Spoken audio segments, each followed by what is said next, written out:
আসন্ন ত্রয়োদশ জাতীয় সংসদ নির্বাচনকে সামনে রেখে চট্টগ্রামের কর্ণফুলী উপজেলার উত্তরবন্দর এলাকায় জোরদার হয়েছে বিএনপির নির্বাচনী প্রচারণা। আনোয়ারা থেকে ভিডিওচিত্রে রিপোর্টার আহমদ রেজা। ধানের শীষের পক্ষে জনমত গঠনে গুরুত্বপূর্ণ ভূমিকা রাখতে উত্তরবন্দর ২ নং ওয়ার্ডের দক্ষিণপাড়া গ্রামে অনুষ্ঠিত হয়েছে গ্রামবাসী ও নারীদের অংশগ্রহণে এক বিশাল উঠান বৈঠক। দশম দিনে নির্বাচনী প্রচারণা শেষে মনির আলমের বাড়িতে আয়োজিত এই সভায় নেতৃত্ব দেন বিএনপির সাবেক সফল ৩ বারের জাতীয় সংসদ সদস্য জনাব সরোয়ার জামাল নিজাম। সভায় প্রধান অতিথি হিসেবে বক্তব্য রাখেন জনাব মারুফ নিজাম।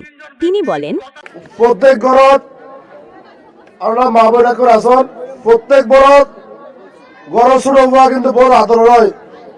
তারা অন্যের কেয়ার হইতো না, ভবিষ্যতে হইতো না।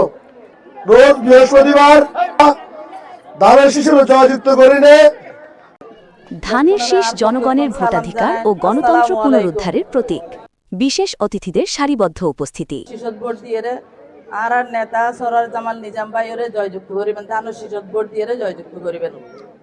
বিশেষ অতিথি হিসেবে উপস্থিত ছিলেন বিএনপির সাবেক সিনিয়র সদস্য ও দক্ষিণ জেলা বিএনপির সাবেক সভাপতি আলহাজ সানোয়ার হোসেন চৌধুরী সহ দল ও অঙ্গ সংগঠনের একাধিক নেতৃবৃন্দ।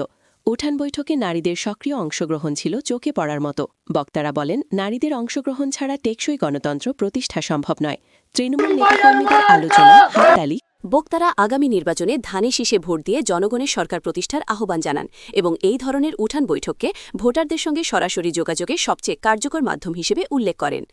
সব মিলিয়ে উত্তরবন্দর এলাকায় অনুষ্ঠিত এই উঠান বৈঠক ধানের শীষের পক্ষে জনসমর্থন আরও জোরদার করবে বলে আশা করছেন স্থানীয় নেতৃকর্মীরা।